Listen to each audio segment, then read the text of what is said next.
मिस्र पर टूटा अल्लाह ताला का कहर। जब फिरौन और उसके लोगों ने अल्लाह पर यकीन करने से इनकार कर दिया तो अल्लाह ने उन्हें यकीन दिलाने के लिए मिस्र में सूखा भेजा। अपनी गलती को समझने और सही रास्ता खोजने की बजाय मिस्रियों ने सोचा कि उनके कारण अच्छी चीजें हुई हैं और जो मुश्किलें आई हैं वो हजरत मूसा की वजह से हुई हैं। हजरत मूसा ने उन्हें ये सोचकर यकीन करने के लिए बुलाया कि सूखे के कारण उनके दिल नर्म हो गए होंगे, लेकिन ये कोशिश भी बेकार रही। मिस्र के लोगों ने यकीन न करने की ठानते हुए कहा, आप जो भी निशानियां हमारे पास लाते हैं हम उस पर कभी यकीन नहीं करेंगे, बेकार में आप हमारे साथ कोशिश न करें। वे समझ नहीं पाए कि जो मुश्किल उन पर आई है वो अल्लाह की एक चेतावनी थी। अब उनकी जिद के कारण मिस्र में एक के बाद एक मुश्किल हालात पैदा होने लगे। सबसे पहले भारी बारिश के चलते नील नदी में बाढ़ आ गई और मिस्र पानी में डूब गया। मिस्र के लोग तुरंत मूसा के पास चले गए। मूसा ने फिरौन से इजाजत लेकर इस बाढ़ को दूर करने के लिए कहा। उन्होंने कहा कि अगर इसे हटा दिया गया तो वे अल्लाह पर यकीन करेंगे। हजरत मूसा को यकीन हो गया और बाढ़ को दूर करने के लिए अल्लाह से दुआ की। उनकी प्रार्थना के बाद पानी घटने लगा। इस तरह मुश्किल खत्म हो गई। हालांकि मिस्र और फिरौन ने अल्लाह पर यकीन नहीं किया, उन्होंने अपना वादा तोड़ा। इसके अलावा उन्होंने इजराइल के लोगों पर फिर से जुल्म करना शुरू कर दिया। इसके बाद अल्लाह ने मिस्र के लोगों को आगाह करने के लिए मिस्रियों के लिए टिड्डियां भेजी। टिड्डियों ने हर जगह आक्रमण किया। उन्होंने सारी फसलें नष्ट कर दी, जिसकी वजह से खाने की भयानक कमी हो गई। मिस्र के लोगों ने फिर हजरत मूसा से गुजारिश की। उन्होंने कहा कि अगर वे इस मुश्किल से छुटकारा पा लेते हैं तो वे अल्लाह पर यकीन करेंगे। हजरत मूसा को उम्मीद थी कि ये लोग जिन्होंने कभी अपना वादा नहीं निभाया इस बार यकीन करेंगे। अल्लाह ने टिड्डियों को दूर किया, मगर मिस्रियों ने अपना वादा नहीं निभाया। उसके बाद मिस्र पर जूं और कीड़ों ने आक्रमण किया। कीड़ों ने टिड्डियों की तरह अंगूर के बागों और बागों में फसलों को नुकसान पहुंचाया। इसके अलावा जूं ने लोगों के शरीर को ढक दिया। वे जूं से छुटकारा नहीं पा सके। आखिरकार उन्होंने हजरत मूसा से फिर से गुजारिश की।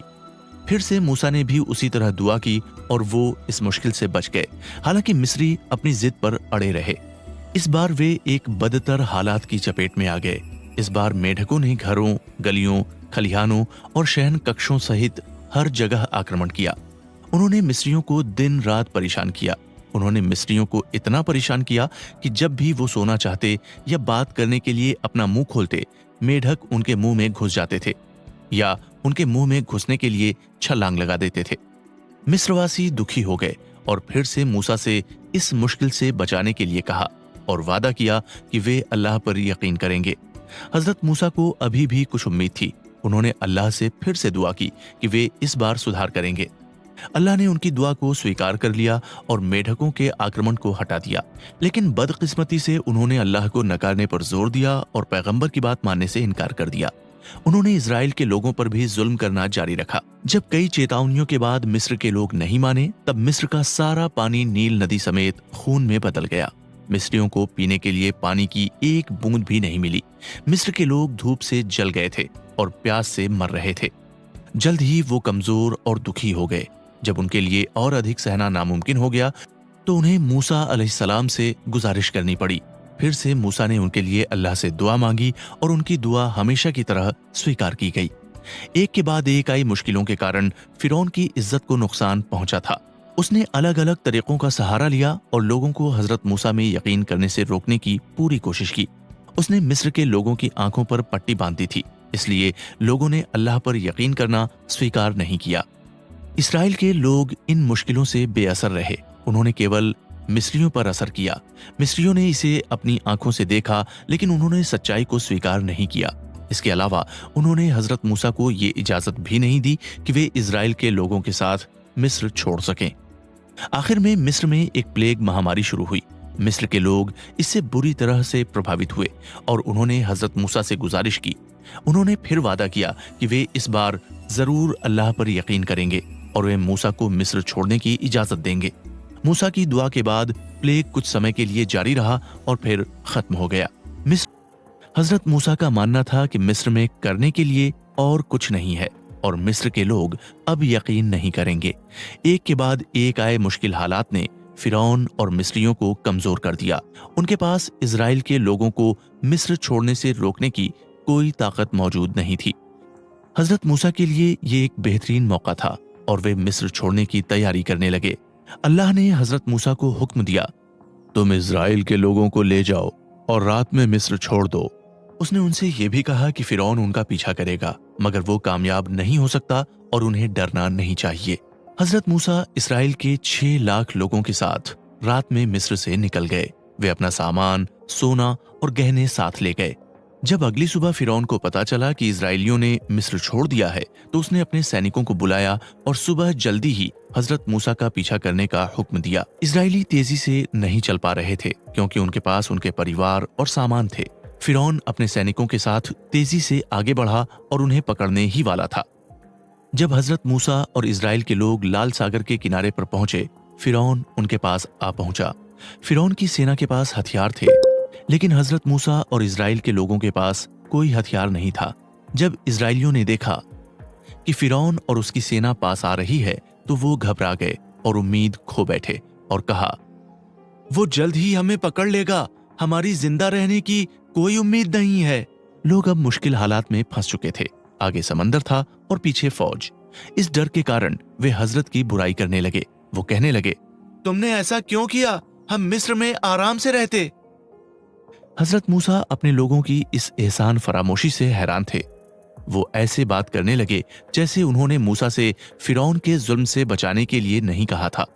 मौत के डर ने उन्हें ऐसा बोलने के लिए मजबूर किया जैसे कि उन्होंने मिस्र में एक अच्छी जिंदगी बिताई हो। हजरत मूसा ने उन्हें हिम्मत देने के लिए कहा, किसी भी तरह से हालात वैसे नहीं हैं जैसा आप सोच रहे हैं। हमारे अल्लाह हमारे साथ हैं। उम्मीद है कि वो मुझे रास्ता दिखाएंगे। जैसे जैसे इजराइल के लोग लाल सागर की ओर कदम बढ़ाते गए, उनके और फिरौन के बीच की दूरी कम होती गई। हजरत मूसा के चाचा, जो कि अल्लाह में यकीन नहीं करते थे, कहने लगे, ए मूसा, हम कहाँ जा रहे हैं? हम कैसे बचेंगे? हमारे सामने समंदर है और हमारे पीछे दुश्मन सेना है। इसके बाद हजरत मूसा ने दुखी होकर अल्लाह से दुआ की, ऐ मेरे अल्लाह, आप सभी तरह की तारीफ के हकदार हैं। आप हमारे लिए आखिरी रास्ता हैं और मासूम लोगों के लिए सहारा हैं। हम सभी तरह के दुश्मनों से बचने के लिए आपकी पनाह लेते हैं। अब सब आपकी मर्जी है। जब फिरौन और उसके सैनिक उनके पास पहुंचे, तब अल्लाह ने हजरत मूसा को हुक्म दिया कि वे अपनी छड़ी से समंदर पर वार करें। इस हुक्म पर हजरत मूसा ने अपनी छड़ी से समुद्र पर वार किया। अचानक समुद्र 2 हिस्सों में बंट गया, मानो खड़ा पहाड़ रास्ता दे दे। उनके सामने 12 सूखी और चौड़ी सड़कें थीं। हजरत मूसा समुद्र पार करने लगे और इजराइल के लोग भी उनके पीछे आ गए। जब फिरौन और उसके सिपाही किनारे पर पहुंचे, तो इजराइल के कुछ लोग पहले ही समुद्र किनारे के दूसरी ओर पहुंच चुके थे और उनमें से कुछ समुद्र के बीच में थे। लोग ये देखकर डर गए। एक पल के लिए झिझकने के बाद फिरौन अपने घोड़े के साथ आगे बढ़ा। तब उसके सैनिक इन 12 रास्तों पर चलने लगे। जब इजरायली सब समंदर के उस पार उतरे, तब फिरौन के सब सैनिक समुद्र के बीच में इन रास्तों पर थे। तभी अल्लाह के हुक्म से पानी ने उन सड़कों को ढक दिया। फिरौन और उसकी सारी सेना बिना किसी देरी के समंदर ने निगल ली। लाल सागर को पार करने के बाद इजरायली फिरौन के जुल्म से बच गए और वो आजाद हो गए। हजरत मूसा ने उन्हें फिर याद दिलाया कि वो लोगों को पाक जमीन ले जाएं। हालांकि कुछ और लोग और कबीले भी उस पाक जमीन में रह रहे थे। वे मजबूत और अच्छी कद काठी के लोग थे। उन्होंने उनसे ये भी कहा कि वे उन्हें हराकर ही अपनी जमीन वापस पा सकते हैं। इसलिए हजरत मूसा चाहते थे कि इजराइल के लोग हर कबीले के लिए एक रहनुमा चुने, जो उनसे वादा करे कि वे एक साथ काम करेंगे और वे किसी भी तरह की अहमियत नहीं होगी। उनके हुक्म के मुताबिक ऐसा ही हुआ। उस समय जमीन पर 3 बड़े शहर थे, अरीहा, नबलुस और कुद्स। मुश्किल और थकाऊ सफर के बाद इजराइल के लोग अरीहा शहर के पास एक जगह में बस गए। हजरत मूसा ने अपने लोगों को इकट्ठा किया और उन्हें अल्लाह के दिए गए उपहारों के बारे में याद दिलाया। उन्होंने उन्हें याद दिलाया कि कैसे वे फिरौन के जुल्म से बचे, कैसे उन्होंने समुद्र को पार किया और उनके लिए एक नबी भेजा गया जो कि सबसे बड़ा इनाम था। उसने उन्हें यह खुशखबरी भी दी कि वे और अधिक इनाम हासिल करेंगे और उन्होंने कहा कि उन इनामों के लिए अल्लाह का शुक्र अदा करना जरूरी है। उन्होंने इस तरह बोलना जारी रखा, ऐ मेरे लोगों, उस पाक जमीन में दाखिल हो जाओ जिसे अल्लाह ने तुम्हें बहादुरी से सौंपा है। वहां रहने वाले लोगों से डर कर पीछे मत हटो। तुम्हारे लिए पाक जमीन के अलावा और कोई जमीन नहीं है। ये तुम्हारी अपनी जमीन है। अब करने के लिए केवल एक ही काम है कि आगे बढ़ें। ये रेगिस्तान दूसरों के लिए उनकी जमीन नहीं हो सकता है। जब हजरत मूसा पहली बार सिनाई पर्वत पर गए, उन्होंने अल्लाह से दूसरी मुलाकात की इच्छा जाहिर की। अल्लाह ने उनकी इस ख्वाहिश को तुरंत मान लिया। अपने मुल्क के मामलों को निपटाने के बाद हजरत मूसा फिर चल पड़े। इस बार वो अपने मुल्क के 70 लोगों को अपने साथ ले गए ताकि वे अल्लाह से माफी मांगे। उन सभी ने गुस्ल किया, रोजा रखा और जाने से पहले नए कपड़े पहने। जब वे सिनाई पर्वत पर पहुंचे तो उन्होंने देखा कि वो घने बादलों से ढका हुआ है। हजरत मूसा बादलों में दाखिल हुए और गायब हो गए। जाने से पहले उन्होंने अपने दोस्तों को अल्लाह की इबादत और सजदा करने का हुक्म दिया। हजरत मूसा ने अल्लाह से बात की और उनका हुक्म हासिल किया। जब अल्लाह के साथ उनकी मुलाकात खत्म हुई तो मूसा लौट आए। तब इजराइल के लोगों ने उनसे कहा, ऐ मूसा, जब तक हम अल्लाह को नहीं देखेंगे हम आप पर यकीन नहीं करेंगे। ये मांग बेहद ही दोयम दर्जे की थी और उन्हें ये एहसास नहीं था कि वो अल्लाह के ही बनाए हुए कमजोर इंसान हैं। यहाँ तक कि जो लोग अल्लाह पर ईमान नहीं रखते थे, उन्होंने भी हजरत मूसा से कभी उन्हें अल्लाह पर यकीन करने के लिए उसके दिखने की शर्त नहीं रखी थी। इजराइल के लोगों की इस मांग का अल्लाह पर यकीन करने से कोई संबंध नहीं था। इसलिए जैसे ही उन्होंने हजरत मूसा से ये बात कही, वैसे ही भयानक बिजली और एक तेज भूकंप ने उन्हें चपेट में ले लिया। वे कांपने लगे और इतना डर गए कि उनके बदन के जोड़ लगभग अलग हो गए और उनकी पीठ लगभग टूट गई। जब हजरत मूसा ने उनकी ये हालत देखी तो उन्होंने अल्लाह से दुआ की, या अल्लाह, यदि तू चाहे तो उन्हें तुरंत खत्म कर देगा, लेकिन जब मैं अपने मुल्क लौटूंगा तब उनके लोगों से क्या कहूंगा? या अल्लाह, क्या तू हमारे बीच में बेवकूफ लोगों की हरकतों की सजा बेगुनाह लोगों को देगा? या खुदा, ये शरारत कुछ और नहीं बल्कि आपका इम्तिहान है। आप जिसे चाहते हैं उसे मुश्किल में डाल सकते हैं और जिसे चाहे उसे सही रास्ते पर ला सकते हैं। आप हमारे अल्लाह और रहनुमा हैं। हमारे सभी मामलों पर आपका हक है। हमें माफ करें और हमारे पछतावे को स्वीकार करें और हम पर रहम करें। माफ करने वालों में आप सबके सरताज हैं। या अल्लाह, हमें उन लोगों में शामिल करें जिनके लिए दुनिया में अच्छे काम और बरकत दर्ज हैं। हम अफसोस करते हैं, हम यहाँ अपने गुनाहों से पीछा छुड़ाने आए हैं। हजरत मूसा की इस ईमानदार दुआ पर अल्लाह ने कहा, मैं अपनी मर्जी से लोगों पर अपनी सजा लागू करता हूं, क्योंकि ये जमीन मेरी है और मैं जैसा चाहता हूं वैसा ही करता हूं। हालांकि मेरी रहनुमाई सभी चीजों तक फैली हुई है। मैं उस रहनुमाई को उन लोगों के लिए तय करूंगा जो ईमान लाते हैं और रोज लोगों की भलाई करते हैं और जो मेरी निशानियों में यकीन करते हैं। अपने बयानों के साथ अल्लाह ने उन लोगों का जिक्र किया जिन्हें वो ज्यादा बरकत देगा। साथ ही कहा गया कि ये वो लोग हैं जो अल्लाह से बहुत डरते हैं, उनके हुक्मों का पूरी तरह से पालन करते हैं, ज़कात अदा करते हैं और अल्लाह के इशारे पर ईमानदारी से यकीन करते हैं। उस समय इजराइल के लोगों में अल्लाह के जिक्र के लिए लोगों के जैसा कोई इंसान नहीं था। इसलिए हजरत मूसा सोचने लगे कि ये कौन लोग हैं। इस उलझन का जवाब पाने के लिए मूसा ने अल्लाह से गुजारिश की। अल्लाह ने हजरत मूसा का जवाब देते हुए कहा, हे मूसा, ये लोग जिन पर मैं अपनी रहनुमाई और बरकत देने जा रहा हूं, ये वो लोग हैं जो आखिरी पैगंबर पर यकीन करते हैं। मैं सभी पर रहनुमाई बरसाऊंगा जो एक खुदा को मानने वाले हैं।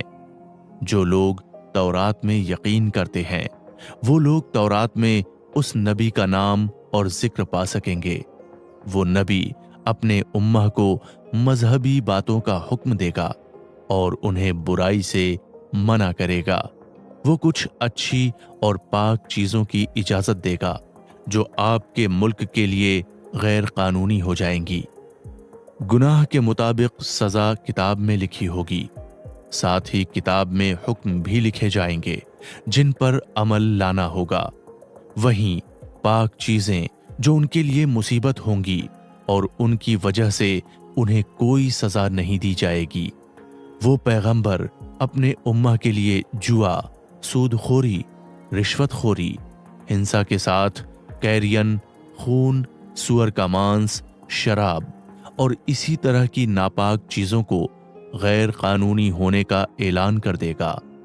वो पछतावे और अफसोस के लिए भूख से उनकी रूह को मारने और गंदे कपड़ों के हिस्सों को काटने जैसे कुछ मुश्किल कानूनों को हटा देगा। इस तरह वो एक शरीयत लाएगा जो आसान कायदों और कानून से जुड़ी होगी। हे मूसा, लोग भले ही किसी भी मुल्क से हों मगर रसूल को मानते हैं, उसके दुश्मनों के खिलाफ आवाज उठाते हैं, अल्लाह के नाम को बढ़ावा देना ही अपनी जिंदगी का मकसद मानते हैं, जो मेरे हुक्म का पालन करते हैं, कुरान और उसकी सुन्नतों के मुताबिक जिंदगी गुजारते हैं, उन्हें मैं सभी तरह की चिंताओं से आजाद कर दूंगा। उनके लिए रहनुमाई और आजादी एक मामूली बात होगी। इस तरह अल्लाह ने मूसा को आने वाले कल के बारे में कुछ खुशखबरी दी और वो अमल में लाई गईं। अल्लाह के इस पैगाम के बाद क्या इजराइल के लोगों पर कुछ असर हुआ? क्या वो खुदा पर ईमान ला पाए? हम ये जानेंगे इस शो के अगले एपिसोड में। आजाद होने के बावजूद इजराइल के लोग उस डर और चिंता से छुटकारा नहीं पा सके जो उन्होंने मिस्र में महसूस किया। इसके अलावा उन्हें दुनिया में मौजूद आराम पसंद चीजों का ज्यादा शौक था। यहाँ तक कि जब जिंदा रहने के मुकाबले मरना बेहतर था, तब भी वे इज्जत से मरने की बजाय जिल्लत से जीना पसंद करते थे। उन्होंने फिरौन के खिलाफ बिना आवाज उठाए उसे अपना खुदा मान लिया था। अब हजरत मूसा ने उनसे एक समझौता कराया जिससे वे अपनी कुर्बानी अल्लाह के सामने पेश कर सकते थे। ये समझौता इजराइल के लोगों के लिए बहुत मुश्किल था क्योंकि वो जीने के लिए बहुत लालची थे और मरने से बहुत डरते थे। उनमें नबियों की पाक जमीन तक पहुंचने का जोश गायब था और न ही अल्लाह के सामने कुर्बान होकर खुशी हासिल करने का उनका कोई मकसद था। इसलिए उन्होंने हजरत मूसा के खिलाफ बगावत की। उन्होंने कहा, ए मूसा, इस जमीन में एक बहुत ताकतवर मुल्क है, वो हमसे बहुत ज्यादा ताकतवर हैं। हम पाक जमीन में तब तक दाखिल नहीं होंगे जब तक कि वो इसे छोड़ नहीं देते। इस बयान से पता चलता है कि वे लड़ने को तैयार नहीं थे। हजरत मूसा ने उन्हें शांत करने की कोशिश की। उन्होंने उनसे कहा कि अल्लाह उनके साथ है और उन्हें उसके हुक्मों और तरीकों का पालन करना है। उन्होंने कहा कि वहां रहने वाला देश इतना खतरनाक नहीं है और वे अल्लाह की मदद से उन्हें हरा सकते हैं। उन्होंने ये भी कहा कि उनके द्वारा चुने गए रहनुमा पाक जमीन पर जाकर दुश्मन के बारे में पता लगा सकते हैं। तब 12 कबीलों के रहनुमा अरिहा की ओर गए। हजरत मूसा ने उनसे कहा कि अगर वे वहां कुछ बुरा देखते हैं तो वो उनके अलावा किसी और को इसके बारे में नहीं बताएंगे। हजरत मूसा के कहने पर जब 12 लोग अरिहा में पहुंचे तो अरिहा के लोगों में से किसी ने उन्हें पकड़ लिया। वो उन्हें थैलों में रखे फलों के साथ अपने राजा के पास ले गया। उसने कहा, ऐ मेरे राजा, ये लोग हमसे लड़ना चाहते हैं। मगर राजा ने उनसे कहा, वापस लौट जाओ और अपने सरदार को बताओ कि तुमने यहाँ क्या देखा। फिर उसने इजराइल के 12 लोगों को रिहा कर दिया। इससे यह साफ हो गया कि वहां उनके लिए कुछ अच्छा नहीं था।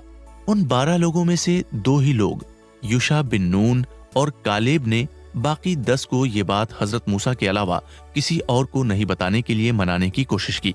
लेकिन जब वे लौटे तो उन्होंने लोगों को बढ़ा चढ़ाकर बताया कि उन्होंने क्या देखा। मगर यूशा बिन नून और कालेब ने कहा कि उस मुल्क को हराना आसान है और उन्होंने कहा कि अगर उन्होंने अचानक महल के दरवाजे पर हमला किया तो वे शहर में दाखिल हो सकेंगे और कब्जा कर लेंगे। साथ ही उन्होंने कहा कि उन्हें अल्लाह पर भरोसा करना चाहिए। इस तरह उन्होंने अपने लोगों का हौसला बढ़ाने की कोशिश की। यूशा बिन नून और कालेब की कोशिश बाकी 10 लोगों से मिली मायूस करने वाली खबरों के मुकाबले किसी काम की नहीं थी। इन 10 लोगों ने इजराइल के लोगों को मायूस किया और उनका जज्बा कम हो गया, जो कि पहले से ही लड़ने से डरते थे। इजराइल के लोगों ने हजरत मूसा के खिलाफ बगावत की। तब उन्होंने हजरत मूसा से कहा, ऐ मूसा, हम वहां तब तक दाखिल नहीं होंगे जब तक वे ताकतवर लोग वहां रह रहे हैं। हम बेकार ही मरना नहीं चाहते हैं। अगर आप इतना लड़ना चाहते हैं तो अपने अल्लाह के साथ जाओ और लड़ो उनसे। हम एक कदम भी आगे नहीं बढ़ेंगे। मूसा अपने लोगों की ये बात सुनने के बाद अल्लाह से दुआ करने लगे। उन्होंने कहा, ऐ मेरे रब, मेरा केवल अपने ऊपर, मेरे भाई और बहुत कम लोगों पर ही हक है। اس لیے ہمیں ان بغاوتی لوگوں سے الگ کریں اور ہمیں اور انہیں وہ دیں جس کے ہم اور وہ حقدار ہیں۔ حضرت موسیٰ کی اس دعا پر اللہ نے اسرائیل کے لوگوں کو 40 سال تک پاک زمین سے دور رکھنے کا فیصلہ کیا۔ اس وقت میں وہ تیہ کے ریگستان میں بنا کوئی بستی بسائے گھومتے رہے۔ اب ان لوگوں کی اولاد ہی پاک زمین میں بس سکتی تھی۔ حضرت موسیٰ اسرائیل کے لوگوں کو ان کی بغاوت کے بعد بھی انہیں سچائی کے قریب لانے اور سدھارنے کے لیے کوشش کرنا چاہتے تھے۔ جب لوگوں نے ان کی صلاح پر دھیان نہیں دیا تو سچے راستے کی تلاش کے لیے ان کا مشکلوں کو سہنا ضروری ہو گیا۔ اسرائیل کے لوگ بھوک، پیاس اور چلچلاتی دھوپ سے تڑپنے لگے۔ پھر انہوں نے حضرت موسیٰ سے وعدہ کیا کہ وہ ان کی بات مانیں گے۔ اس کے بعد حضرت موسیٰ نے انہیں معاف کر دیا۔ انہوں نے اپنی چھڑی سے چٹان پر وار کیا جس سے 12 جھرنے یعنی ہر قبیلے کے لیے ایک جھرنا چٹان سے نکلا، جس سے انہوں نے خوشی خوشی اپنی پیاس بجھائی۔ اس کے علاوہ ایک بڑا بادل اسرائیل کے لوگوں کو چلچلاتی دھوپ میں چھایا دینے لگا۔ اللہ نے لگاتار ان کے کھانے کے لیے منا اور بٹیر بھی بھیجے۔ حضرت موسیٰ نے اسرائیل کے بچوں سے کہا کہ جو کچھ ان کے پاس بھیجا گیا ہے اسے کھاؤ اور کچھ بھی جمع مت کرو۔ ان برکتوں کے باوجود جو کسی اور ملک کو نہیں دی گئی تھی، اسرائیل کے لوگوں نے ایک اور گناہ کر دیا۔ جب اسرائیل کے لوگوں نے تیہ ریگستان کو پار کرنا شروع کر دیا تو انہوں نے دیکھا کہ املیکس کا ایک قبیلہ ایک بچڑے کی بت کی عبادت کر رہا ہے۔ مصریوں میں بھی ایپس بیل اور اس کی تصویروں کی عبادت کی جاتی تھی، مگر جب وہ مصر میں تھے تو وہ مصریوں کی اس بات سے ان کے ظلم کی وجہ سے نفرت کرتے تھے۔ حالانکہ جب انہیں آزادی ملی تو یہ یقین جو ان کے دلوں میں بس گیا تھا پھر سے اٹھنے لگا۔ وہ امالیکا کے لوگوں کی طرح ایک بچڑے کی عبادت کرنا چاہتے تھے۔ جب انہوں نے حضرت موسیٰ کو بتایا تو اس پر وہ بہت غصہ ہوئے اور انہیں اللہ کی اور سے دی گئی برکتوں اور انعاموں کی یاد دلا دی۔ پھر انہوں نے کہا، تو اپنے رب کو بھول کر مجھ سے ایسی بے وقوفی بھری بات کیسے کر سکتا ہے جس نے تجھے اتنے سارے انعام دیے ہیں؟ موسیٰ نے انہیں آگاہ کیا کہ وہ اللہ کے حکم کی مخالفت کر کے بدقسمتی کو نہ بلائیں۔ انہوں نے انہیں یہ بھی بتایا کہ وہ جلد ہی سینائی پروت پر جائیں گے اور تورات کو مارگدرشن کے روپ میں نیچے بھیجا جائے گا۔ اللہ نے حضرت موسیٰ سے پہلے ہی کہا تھا کہ وہ ایک پاک کتاب تورات کو بھیجیں گے جس میں حکم اور قاعدے قانون شامل ہوں گے۔ اس کے بعد اسرائیل کے لوگ تورات کا انتظار کرنے لگے۔ اللہ کے حکم کے بعد موسیٰ تورات حاصل کرنے کے لیے سینائی پروت کے لیے روانہ ہوئے۔ انہوں نے اپنے بھائی حضرت ہارون کو سردار طے کیا۔ انہوں نے ہارون کو ہر سمے اپنے ملک کو بڑھاوا دینے، ظالموں کے لیے رعایت نہ دکھانے اور ان کے راستے پر نہ چلنے کے لیے کہا۔ حضرت موسیٰ جانتے تھے کہ ان کے لوگ احسان فراموش ہیں، جس کے لیے وہ چنتت تھے۔ انہیں احساس ہوا کہ ان کے جانے کے بعد کچھ برا ہو سکتا ہے۔ جب اسرائیلیوں نے مصر چھوڑا تو وہ اپنے سونے اور چاندی کے گہنے اپنے ساتھ لائے۔ جب حضرت موسیٰ سینائی پروت پر گئے، سمیری نامک منافق نے اسرائیل کے لوگوں کو ڈرانا شروع کر دیا، جن کے پاس ایک مضبوط رہنما نہیں تھا۔ وہ ایک اچھا جوہری تھا۔ اس نے ایک گھڑا بنایا اور اسرائیلیوں سے کہا کہ وہ اپنے گہنے جو کام کے نہ ہوں اس میں ڈال دیں۔ اس نے اپنے ہنر کا استعمال کیا اور ایک بچڑے کا بت بنایا جو ہوا چلنے پر ایک جانور کی طرح آواز پیدا کرتا تھا۔ اس بت کے لیے اسرائیل کے لوگوں نے سمیری کی تعریف کی۔ سمیری نے انہیں بتایا کہ یہ بچڑا ان کا اللہ ہے۔ حضرت موسیٰ غلطی سے سینائی پروت پر چلے گئے ہیں اور جب وہ لوٹیں گے تو وہ بھی بچڑے کی عبادت کرنے لگیں گے۔ اسرائیل کے لگ بھگ سبھی لوگ اس بچڑے کی عبادت کرنے لگے۔ مصر میں لمبے سمے تک رہنے والے اسرائیل کے لوگ بیل کی عبادت کرنے کے بارے میں جانتے تھے۔ سمیری کو ان کی کمزوری کے بارے میں پتا تھا اور وہ آسانی سے پریشان ہو گئے۔ بچڑے کی پوجا کرنے کے لیے اسرائیل کے لوگوں کا یہ بھی بہانہ تھا کہ حضرت موسیٰ اپنے وعدے کے مطابق طے سمے پر واپس نہیں آئے۔ حضرت موسیٰ نے ان سے کہا تھا، اگر اللہ فرعون کو ختم کر دے تو میں تمہارے لیے اللہ کی اور سے ایک کتاب لاؤں گا۔ اللہ نے انہیں اس اچھا کو حاصل کرنے کے لیے 30 دنوں تک روزہ رکھنے کا حکم دیا۔ حضرت موسیٰ نے اپنے لوگوں سے کہا تھا کہ وہ سینائی پروت پر جائیں گے اور 30 دنوں میں ان کے سامنے آنے والی کتاب کو حاصل کریں گے۔ حالانکہ اللہ نے اس 30 دن کے وقت میں 10 اور دن جوڑ دیے۔ موسیٰ کے سینائی پروت پر رہنے کا وقت بڑھ کر 40 دن کر دیا گیا۔ اس 10 دن کے وقت کے دوران ہی اسرائیل کے لوگوں نے بچڑے کی عبادت کرنا شروع کر دیا۔ سمیری نے اس دیری کا استعمال اسرائیل کے لوگوں کو دھوکہ دینے کے لیے کیا تھا، جو بچڑے کی عبادت کرنے کے بہانے ڈھونڈ رہے تھے۔ سمیری نے ان سے کہا، یہ تمہارا اور موسیٰ کا اللہ ہے، وہ اس کے بارے میں بھول گیا ہے۔ وہ اسے ڈھونڈ رہا ہے لیکن حاصل نہیں کر پا رہا ہے۔ جب حضرت ہارون نے اس میں دخل دیا تو سمیری نے اسرائیل کے لوگوں کو اور ڈرانا شروع کر دیا اور انہیں بتایا کہ یہ بچڑا ان کا امتحان لے رہا ہے۔ وہیں ہارون نے انہیں یہ بھی بتایا کہ روح کے بنا سونے کا ایسا بے جان ٹکڑا خدا نہیں ہو سکتا ہے اور اصلی خدا اللہ ہے جس نے سب کچھ بنایا ہے۔ انہوں نے انہیں اپنی بات ماننے کے لیے کہا اور انہیں آگاہ کیا کہ وہ ایک مشکل حالاتوں کی چپیٹ میں آ سکتے ہیں۔ حالانکہ اسرائیل کے لوگوں نے ان کی بات کو نہیں مانا اور کہا، اے ہارون، ہم اس بچڑے کی پوجا تب تک نہیں چھوڑیں گے جب تک کہ موسیٰ ہمارے پاس واپس نہیں آ جاتا۔ حضرت ہارون نے محسوس کیا کہ ادھک زور دینے سے کوئی فائدہ نہیں ہوگا اور موسیٰ کا انتظار کرنے لگے۔ موسیٰ نے 40 دن سینائی پروت پر عبادت، روزے اور اللہ سے دعا کرنے میں بتائے۔ انہوں نے اللہ سے مخاطب ہونے اور تورات حاصل کرنے کے لیے دن اور رات انتظار کیا۔ انت میں جب 40 دن کا وقت ختم ہوا تو انہیں اللہ سے بات کرنے اور اپنی اچھاؤں کو ان کے سامنے پیش کرنے کا موقع ملا۔ اللہ نے ان سے پوچھا کہ وہ اپنے لوگوں کے معاملوں کو نپٹانے سے پہلے کیوں آ گئے؟ حضرت موسیٰ نے جواب دیا، یا اللہ، وہ میری پہنچ میں ہیں۔ میں نے آپ کے لیے اپنے پیار، آپ کی باتیں سننے اور علم حاصل کرنے کے جوش کی وجہ سے جلدی کی۔ تب اللہ نے ان سے کہا کہ اسرائیل کے لوگ سمیری کے بہکاوے میں آ کر گناہ کر بیٹھے ہیں۔ جب اللہ نے موسیٰ سے بات کی تو وہ بہت خوش ہو گئے۔ انہوں نے ہمت بٹور کر اللہ کو دیکھنے کی اجازت مانگی، جس پر اللہ ان سے اس طرح مخاطب ہوئے، کسی بھی طرح سے تم مجھے نہیں دیکھ سکتے، تم ایسا نہیں کر سکتے، حالانکہ وہاں کے پہاڑ کو دیکھو، اگر وہ اپنی جگہ پر رہتا ہے تو تم مجھے دیکھ سکتے ہو۔ اس کے بعد حضرت موسیٰ نے پہاڑ کی اور دیکھا۔ انہوں نے دیکھا کہ اللہ کی طاقت کے ساتھ پہاڑ ٹکڑوں میں ٹوٹ گیا، جس سے موسیٰ بے ہوش ہو کر گر پڑے۔ جب انہیں دھیرے دھیرے ہوش آیا تو انہوں نے دیکھا کہ اپنے ساتھ میں جو پٹیاں لائی تھیں وہ ان کی بغل میں تعلیم اور علم سے بھری ہوئی تھیں۔ پھر انہوں نے اللہ سے اس چنتا کے ساتھ گزارش کی، اے میرے خدا، میں اپنی اور سے افسوس کرتا ہوں اور معافی مانگتا ہوں، میں آپ پر یقین کرنے والا پہلا انسان ہوں۔ حضرت موسیٰ کی دعا پر اللہ نے ان سے کہا کہ میں نے تمہیں ایک نبی کے روپ میں چن کر باقی لوگوں سے بہتر بنایا ہے۔ ساتھ ہی کہا، جو کچھ انہیں دیا تھا اس کے علاوہ اس سے کچھ بھی نہ مانگیں، اور چاہے اس کی حالت کیسی بھی ہو۔ پھر انہوں نے موسیٰ کو تورات لینے کے لیے کہا، جس میں اسرائیل کے لوگوں کے لیے صلاح اور حکم شامل تھے، اور حکم دیا کہ وہ اسے لوگوں تک پہنچائیں۔ 40 دن بعد حضرت موسیٰ تورات کے ساتھ اپنے ملک لوٹ آئے۔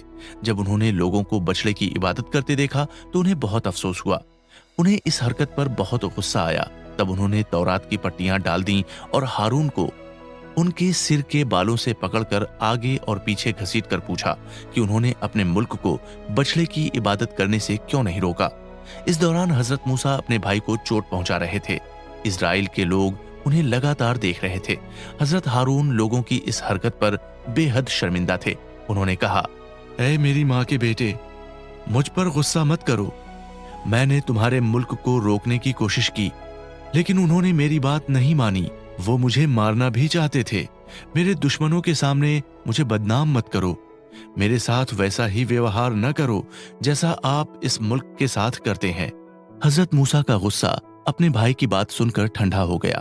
انہوں نے اپنے بھائی ہارون کے لیے سخت رویے پر افسوس جتایا اور اللہ سے اس طرح دعا کرنے لگے، اے میرے رب، مجھے اور میرے بھائی کو معاف کر، ہم پر رحم کر، کیونکہ آپ رحم دکھانے والوں میں سب سے بڑے رہنما ہیں۔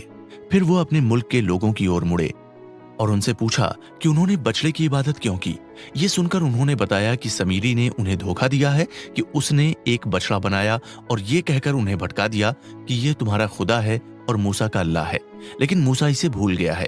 وہ اس کی تلاش کر رہا ہے لیکن حاصل نہیں کر پا رہا ہے۔ پھر حضرت موسیٰ نے سمیری کی اور رخ کیا اور غصے سے اس سے پوچھا کہ اس نے لوگوں کو کیوں بھٹکایا ہے۔ ان کا ارادہ سمیری کو قبول کرانا تھا کہ اس نے جو کیا وہ غلط تھا۔ پھر سمیری نے اس طرح قبول کیا، میں نے وہ دیکھا جو آپ نے ملک میں نہیں دیکھا، اور جو وہ نہیں جانتے اس کا علم مجھے تھا، اس لیے میں نے پیغمبر کے قدموں سے ایک مٹھی دھول لی اور اسے رکھ دیا۔ جب آپ سینائی پروت پر گئے تو میں لوگوں کا سردار بننا چاہتا تھا۔ میں نے اس بچڑے میں دھول پھینک دی جسے میں نے گہنوں سے بنایا تھا اور ایک بت تیار کیا۔ جس پیغمبر کا سمیری نے ذکر کیا وہ جبریل تھا۔ समीरी जिब्रील को तब जानता था जब उसने हजरत मूसा का मार्गदर्शन किया था। जिस जगह जिब्राइल ने कदम रखा था वहां से उसने कुछ मिट्टी ली और उसे जमा कर लिया। फिर उसने उसे बछड़े के बुत में रखा। इस तरह उन्होंने इस अजीब बुत के साथ इजराइल के लोगों को डरा दिया। हजरत मूसा ने जब समीरी की हालत देखी तो वो कांप उठे, जो इस तरह के इनाम दिए जाने के बावजूद मुनाफिक बन गया। उन्होंने समीरी से कहा, बाहर निकलो, तुम्हें जिंदगी भर सजा के तौर पर यह कहना होगा कि मुझे मत छुओ, क्योंकि तुम्हारे गुनाह की सजा अकेले रहना और लोगों के साथ की खुशी से दूर रहना है। इसके अलावा अल्लाह से किए गए वादे के मुताबिक तुम्हें एक सजा भुगतनी होगी। अब मैं बुत को तोड़ दूंगा, उसके टुकड़े कर समुद्र में फेंक दूंगा। फिर उन्होंने बुत को ले लिया और उसके टुकड़े कर दिए। उसके बाद हजरत मूसा ने इजराइल के लोगों की ओर रुख किया और उन्हें इस तरह मुखातिब किया, तुम्हारा रब अल्लाह है, उसके सिवा कोई माबूद नहीं, उसके इल्म ने सब कुछ घेर लिया है। ऐ मेरे लोगों, बछड़े की इबादत करके तुमने सचमुच अपने साथ नाइंसाफी की है, इसलिए अपने रब की ओर तौबा कर और अपनी शैतानी ताकतों का कत्ल कर दे। इसके बाद इजराइल के लोगों ने कई दिनों तक कुछ नहीं खाया। इस तरह उन्होंने अपनी बेकाबू रूह को मार डाला और सुधार किया। वहीं समीरी अपनी मौत तक अकेला रहा। कोई उसके पास नहीं आया और किसी ने उससे बात नहीं की। इस तरह एक मुश्किल जिंदगी जीने के बाद उसकी मौत हो गई।